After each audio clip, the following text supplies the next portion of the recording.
They fired the quiet janitor. Not knowing he was a billionaire. They watched him empty trash cans. They watched him mop the floors. They watched him lower his head when executives walked by, and not one of them ever thought to ask his name. Not really. Not the way you ask someone's name when you believe they matter. And on a cold Tuesday morning in November, with frost still clinging to the windows of the building he had walked into every single day for 8 months, they escorted him out with a cardboard box in his hands, a security guard on each side, and not a single person in that hallway said a word. No one clapped. No one protested.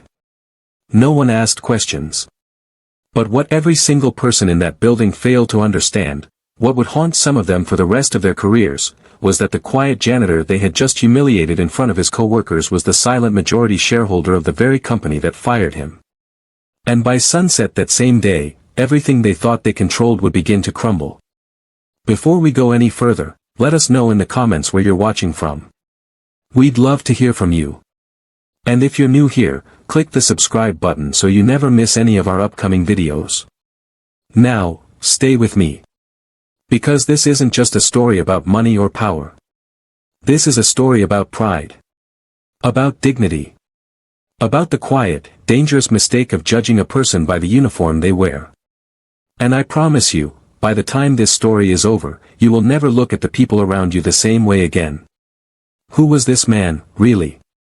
Why would someone with a net worth most people will never come close to, choose to clean floors? Was it an accident that he ended up there? Was it fate? Or was it something far more calculated, a deliberate, patient decision made by a man who had spent 40 years learning that the most important truths in business are never found in boardrooms?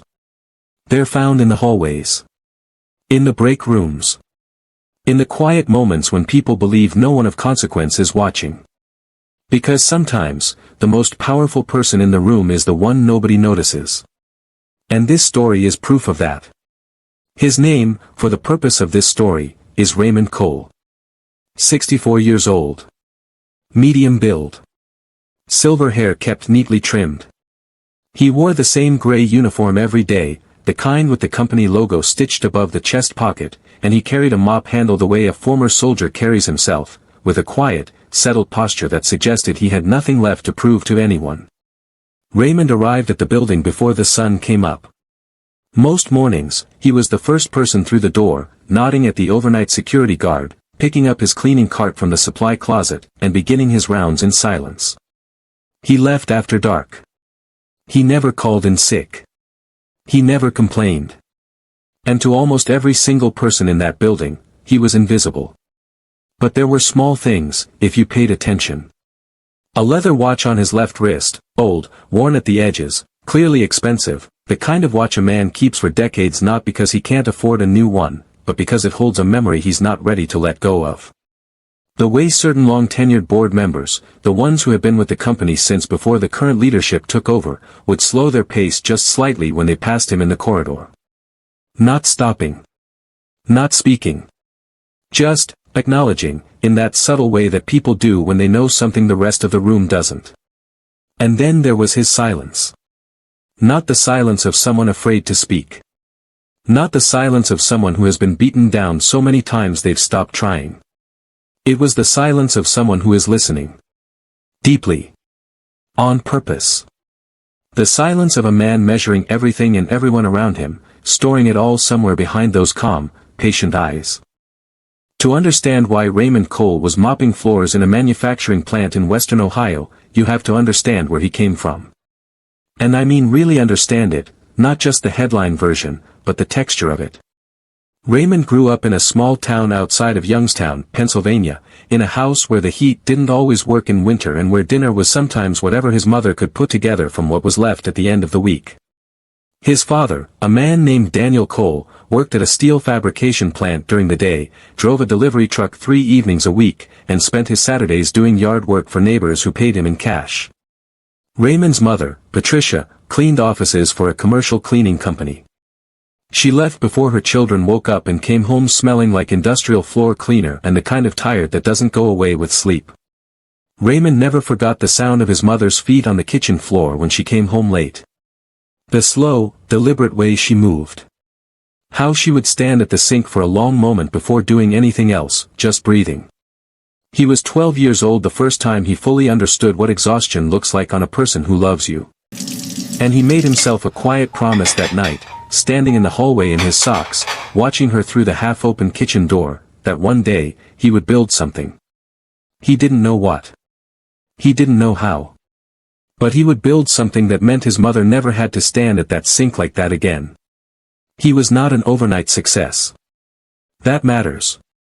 Because the version of Raymond Cole that most people would eventually read about in business publications, the founder and former CEO of Cole Industrial Technologies, a manufacturing and supply chain software company he took public in 2003 before selling his majority stake for just over $900 million in 2011, that version of Raymond Cole didn't appear from nowhere. He spent his 20s working in factories. He spent his 30s building a small machine parts business with a business partner named Gerald, operating out of a leased warehouse space with second-hand equipment and one part-time employee. He made mistakes. He had years where the business nearly collapsed. He had a period in his mid-30s, after Gerald left the partnership and took a significant chunk of their operating capital, where Raymond worked 16-hour days for nearly 2 years straight just to keep the lights on. But he kept going. Because his father had taught him something that Raymond carried with him every single day of his adult life. His father used to say, "Character is what you do when no one is watching and no one is applauding." Not a complicated idea. But one of those simple truths that becomes more profound the older you get, the more you see of the world, the more you understand how rare it actually is to find people who live by it. By the time Raymond sold Cole Industrial Technologies, he was 61 years old, quietly wealthy in a way that didn't announce itself, and completely uncertain about what came next. He had no interest in retirement the way people picture it, no golf, no beach houses, no winding down. He had spent 4 decades studying how companies are built, what makes them work, what makes them fail. And the longer he spent in business, the more convinced he became of something that most people in his position never bother to think about, that the single greatest predictor of a company's long-term health is not its product, not its market share, not its executive leadership team's LinkedIn profiles, it's how the people at the top treat the people at the bottom. Not in their mission statements. Not in their press releases. In the actual hallways, on the actual floor, when they believe no one of consequence is watching. So Raymond did something that, when he later explained it to people who knew him, struck most of them as either brilliant or completely insane. He began quietly acquiring controlling stakes in struggling American mid-size companies, manufacturing firms, logistics operations, regional distributors, companies with solid underlying assets but declining performance numbers. And then, before he made any changes, before he brought in new leadership or restructured operations or made any of the moves that investors typically make, he went in first. Himself. Under a different name, with a background that held up to basic HR screening, applying for the lowest level position available. Not to spy. Not for entertainment. But to learn. To see the company from the ground level, the way the people who actually kept it running every day experienced it. Because he believed, genuinely, not as a philosophy but as a business principle, that if you want to understand the soul of a company, you watch how they treat the janitor. The plant in Western Ohio, let's call it Hartwell Manufacturing, had been producing precision metal components for the automotive and aerospace industries for over 30 years. At its peak, it employed close to 800 people and had a reputation as one of the steadier employers in the region. Raymond had acquired a controlling interest in Hartwell through a holding company 18 months earlier, after the company's performance had declined steadily for 4 consecutive years. On paper, the problems looked like market pressure and rising material costs. But Raymond had seen enough balance sheets in his life to know when the numbers were telling you something the people in charge didn't want you to hear. He applied for a custodial position at Hartwell in March. He listed his name as Raymond Cole, he never used a false name, he simply didn't volunteer his full history, and no one dug deep enough to find it. He was hired within a week. Nobody looked twice at a quiet man in his mid-60s applying for a cleaning job.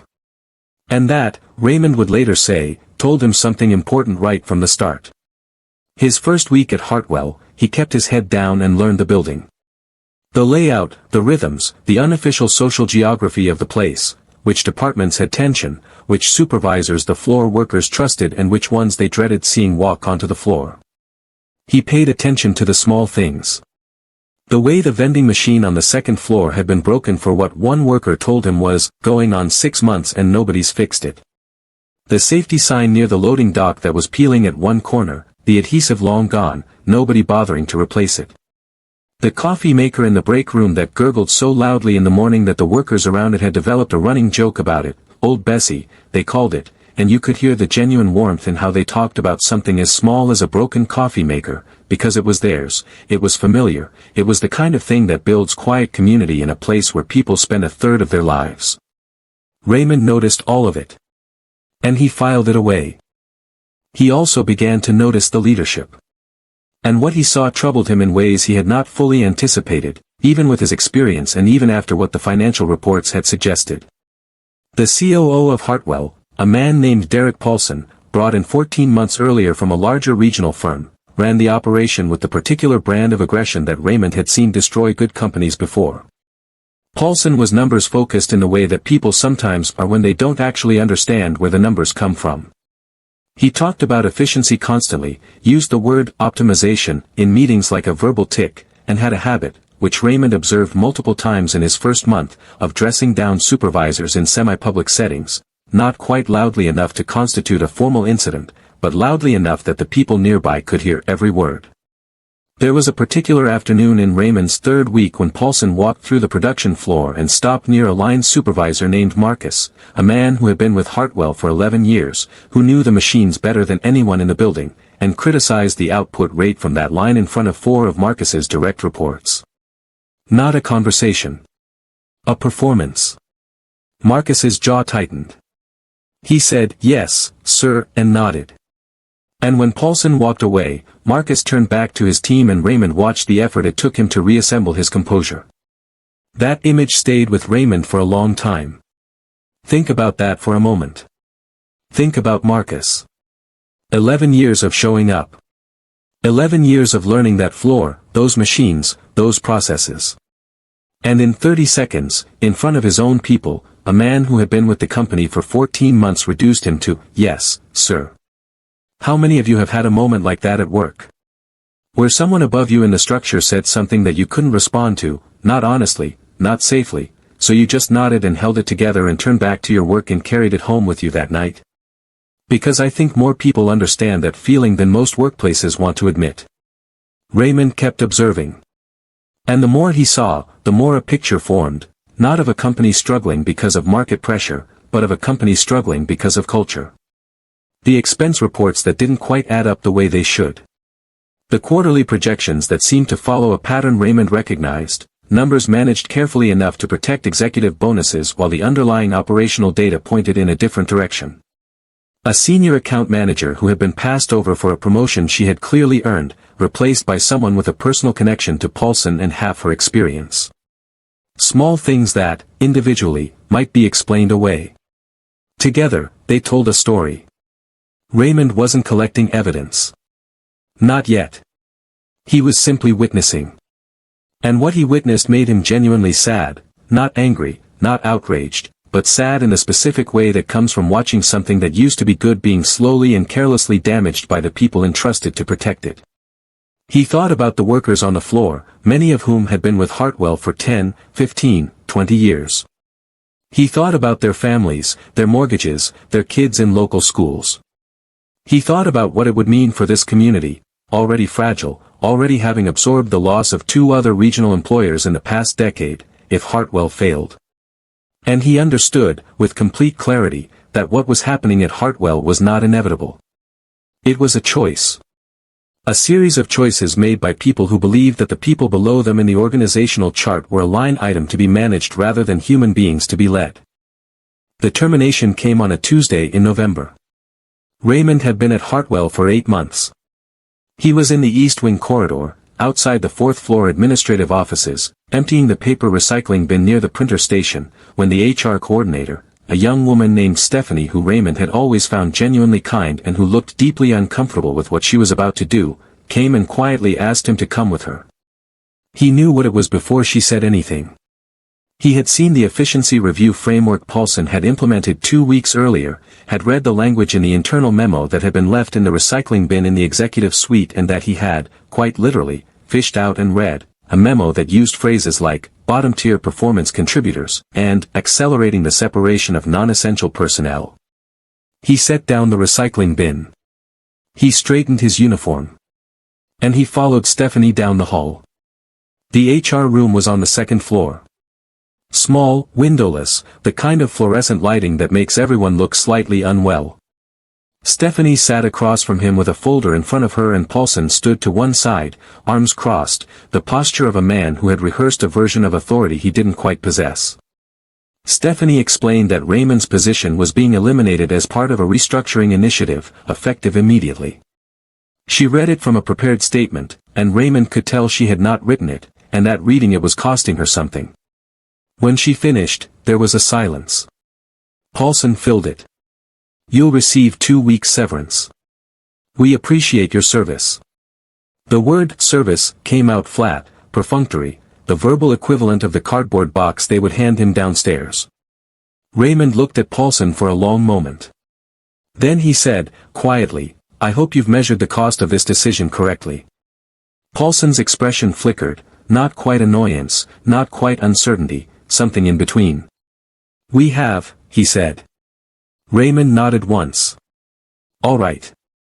And that was all. Security walked him to his locker. He took his jacket, his thermos, a small framed photograph of his parents that he had kept on the inside of his locker door since his first week. He signed the paperwork. He accepted the cardboard box. And as the security guard walked him through the lobby, past the reception desk where a young woman was on the phone, and glanced up briefly, past 2 production workers who were heading in for the afternoon shift and who slowed slightly when they saw him with the box, and whose expressions went complicated in that way that people's expressions do when they recognize something unjust but feel helpless to stop it, Raymond Cole walked out the front door of Hartwell Manufacturing into the cold November air and stood on the sidewalk for just a moment. He breathed. He watched a flock of starlings move across the pale sky in one of those formations that seems impossible, hundreds of birds moving like one living thing, shifting and turning with no one giving instructions, each one responding to the ones around it. He thought that said something true about how good organizations were supposed to work. Then he took out his phone and made a call. The person who answered said simply, yes. And Raymond said, schedule the board meeting. Tonight. If you're still with me right now, I need you to drop a comment and tell me, are you watching this to the end? Because what unfolds next is the part of this story that I think is going to stay with you. Not because of what Raymond does, but because of why he does it. And how. Because the easiest thing in the world, at the moment Raymond walked out that door, would have been to make it about revenge. To make it swift and surgical and satisfying in that way that we all imagine when someone wrongs us, the full power revealed, the humiliation reversed, the people who dismissed you suddenly forced to see you clearly. That would have been easy. Raymond Cole didn't do the easy thing. He never had. Back inside Hartwell, the day after Raymond's termination, something subtle shifted on the floor. Workers noticed when someone is taken out with a box. It sends a message that no memo ever could. By the afternoon of Raymond's last day, the story had traveled through the building the way those things do, not announced, just absorbed, passed in fragments during shift changes and lunch breaks and the brief, quiet conversations people have when they're standing next to each other and away from anyone who might be listening. They let Raymond go. And the response that Raymond would later be told came from Marcus, the line supervisor who had been dressed down in front of his team weeks earlier, was this: if they can do that to Raymond, they'll do it to any of us. That sentence, Raymond would say afterward, was the one that confirmed everything he had already decided. In the days that followed, production errors ticked upward. Small things, tolerance deviations in component measurements, a delay in a shipping batch that rippled into a client complaint. The kind of errors that happen when a workforce is distracted, when morale is low, when the unspoken question humming underneath every shift is whether this job, the one you've shown up to faithfully for years, will still be there in a month. Paulson responded to the production dip by tightening oversight, which created more tension, which created more errors. It is one of the oldest and saddest cycles in organizational behavior, the leader who responds to fear with pressure, which creates more fear, which requires more pressure, and Raymond had seen it before and knew exactly where it ended. Meanwhile, Raymond was at home. Not a mansion. A modest house in a quiet neighborhood 20 minutes from his daughter's family, with a good kitchen and a study lined with books and a view of the backyard where he had a small vegetable garden that he tended with the same patient attention he gave everything else in his life. He sat at his desk with his reading glasses on and the Hartwell financial report spread across the surface, cross-referencing what he had observed over 8 months with what the documents confirmed. And the picture was clear now. Crystal clear. The quarterly projections had been managed, not dramatically falsified, that would have been careless, but carefully adjusted, the kind of adjustments that look defensible in isolation and tell a very different story when you lay 6 quarters side by side and watch the pattern. Expense accounts that had climbed steadily for 14 months, concentrated in the executive tier. A vendor relationship that Paulson had brought with him from his previous employer and that, when Raymond traced it back, had a pricing structure that benefited the vendor in ways that were difficult to explain by market rate alone. And the personnel decisions, the passed-over promotions, the terminations of experienced workers replaced by cheaper hires, that had systematically hollowed out the institutional knowledge on the floor while protecting every position above a certain pay grade. Raymond wasn't angry. He wanted to be clear about that with himself, sitting in that study on those long November evenings. He was disappointed. And he had learned over 6 decades that disappointment is a more serious thing than anger. Anger moves fast and burns out. Disappointment is patient. Disappointment remembers everything. If you're still watching at this point, drop a comment with "I'm still here." Let's see who's truly following this shocking story. He spent 2 weeks organizing the information. He had a longtime attorney named Francis who had handled his business affairs for 20 years and who received his call with the measured calm of someone who had learned not to be surprised by Raymond Cole. He also spoke with the chairman of Hartwell's board, a man who had been with the company since its early years and who, Raymond had always believed, was a genuinely good person who had been slowly overwhelmed by the pace of changes Paulson was implementing. The chairman's name was Bill Hartley, the grandson of the company's founder, and when Raymond finally revealed who he was and why he had been on that cleaning crew for 8 months, the silence on the other end of the phone lasted a long time. Then Bill said, "I had a feeling something was wrong. I didn't know how wrong." Raymond said, "I know. I'm going to help you fix it." There was another pause. Then Bill said, quietly, "Raymond, I'm sorry about how you were treated." And Raymond said, "Don't be sorry. Let's just make it right." The emergency board meeting was called for a Thursday evening, 2 weeks after Raymond's termination. Paulson and the senior executive team were told it concerned an urgent strategic review. They arrived confident. These things, in their experience, were formalities, documentation events for decisions already made by people who agreed with them. Paulson sat at the conference table with 2 of his senior directors, and the body language in that room, by all accounts, was the body language of people who believed they had already won. Bill Hartley called the meeting to order. There were 7 board members present in person and 2 joining remotely. Then Bill said, "Before we begin the formal agenda, I want to bring in one additional participant." He nodded to the AV technician at the far end of the room, and the large display screen at the front of the conference room came to life. And there he was. Raymond Cole. Not in a gray custodial uniform. In a dark charcoal suit, a white shirt, no tie, the kind of presentation that doesn't need to perform confidence because it has it. His reading glasses were on the desk in front of him. His hands were folded calmly. Behind him, through a window, you could see the last light of evening. He looked exactly like himself, because he had always been exactly himself, every single day he spent in that building, and the only thing that had changed was whether the people in this room knew who they were looking at. Bill said, "I'd like to introduce Raymond Cole, the majority shareholder of Hartwell Manufacturing." Stop for a moment and think about what that must have felt like. For the people in that room who had ignored this man for 8 months, who had walked past him without a word, who had approved his termination without a second thought, think about what that moment of recognition feels like. Not just the professional consequences of what comes next, but the human weight of it. The specific, quiet devastation of realizing that the person you dismissed, the person you decided didn't matter, saw everything. Was there the whole time. And is now sitting in front of you, calm and unhurried, while you try to remember if there's anything in the last 8 months you wish you had done differently. How would that feel? I want you to sit with that question for a moment.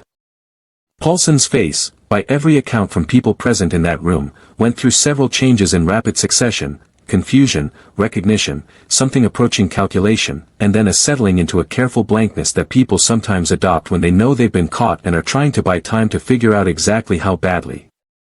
Raymond did not raise his voice. He did not perform. He simply walked the board through what he had observed and what the documents confirmed. He presented it the way a person presents something they have thought about carefully and at length, not with flourish, but with precision. The expense irregularities. The vendor relationship and its pricing structure. The projection management and what it had cost the company in real terms versus reported terms. The pattern of personnel decisions and its measurable impact on floor-level productivity and institutional knowledge retention. He was thorough. He was fair. He acknowledged what Paulson had gotten right, because there were things Paulson had gotten right, and Raymond was not interested in a narrative that was anything less than accurate. And at the end of it, before he opened the meeting for questions, he said, "I spent 8 months in this building as a custodian because I wanted to understand how this company treats the people who keep it running. I wanted to see who you were when you thought no one important was watching. And I want to be honest with you, some of what I saw moved me. The workers on that floor are exceptional.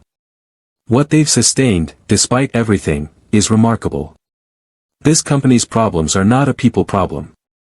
They are a leadership problem. And leadership problems are fixable."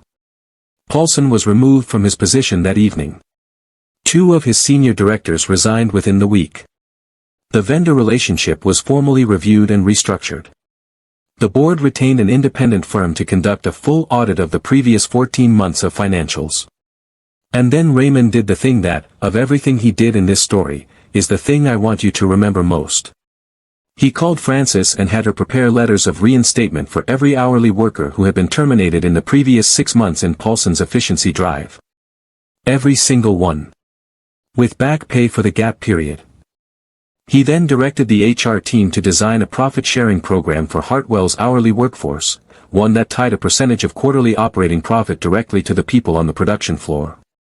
And he asked Bill Hartley to oversee a new leadership development initiative with one specific, non-negotiable component: every manager at Hartwell, regardless of title or tenure, would spend 1 week per year working an entry-level position on the floor. Not as a punishment. As a requirement. As a reminder of where the actual work happens and who actually does it. 6 months later, Hartwell Manufacturing's production quality numbers were the best they had been in 4 years. Employee turnover, which had been running at nearly 40% annually under Paulson, dropped to under 12% in the first 2 quarters after the leadership changes. The cleaning crew, previously on a basic benefits package, received upgraded healthcare coverage and were included in the new profit-sharing program. Marcus, the line supervisor who had been dressed down in front of his team, was promoted to floor operations director. Stephanie, the HR coordinator who had looked so uncomfortable the morning she delivered Raymond's termination notice, she told the company's internal newsletter months later that when she got the reinstatement letters, she sat at her desk and cried. Not from sadness. Because she had known, the morning of Raymond's termination, that something was wrong. And she hadn't been in a position to say so. And now, finally, the wrong had been made right.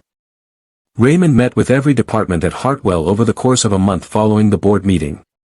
Not in formal presentations, in small groups, in break rooms, on the production floor during shift transitions. He introduced himself. He answered questions. And in almost every one of those meetings, someone asked him some version of the same question: why? Why go through it that way? Why spend 8 months cleaning floors when you could have just looked at the numbers from the outside, brought in a consulting firm, made the personnel changes from a distance the way most investors would have? And Raymond answered that question the same way every time. He said, I needed to understand what it felt like to be the person in this building who everyone assumed didn't matter. Because that person matters most. And in my experience, the only way to understand that is to be that person. Even for a little while. There was one conversation that Raymond later shared publicly, in a brief written piece he contributed to a small business journal, not a major publication, not a best-selling book, just a short essay that was later shared widely enough that it found its way to many people who needed to read it. He was approached after one of those small group meetings by a young floor supervisor named Kevin.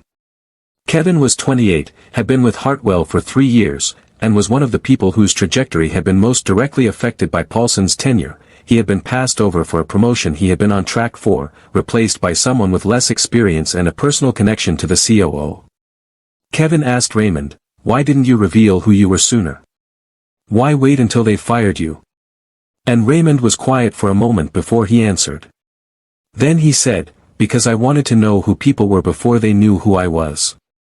Respect that only shows up when someone knows your title isn't respect. It's performance. I've seen enough of that in my life. I wanted to see the real thing." Kevin thought about that for a long moment. Then he nodded and said, "I want to lead that way." And Raymond said, "Then you already understand the most important thing. I want to ask you something directly, before we close this story out. And I want you to really sit with it. Think about the people in your life, your workplace, your community, your daily routine, who you walk past without a second thought. The person behind the counter.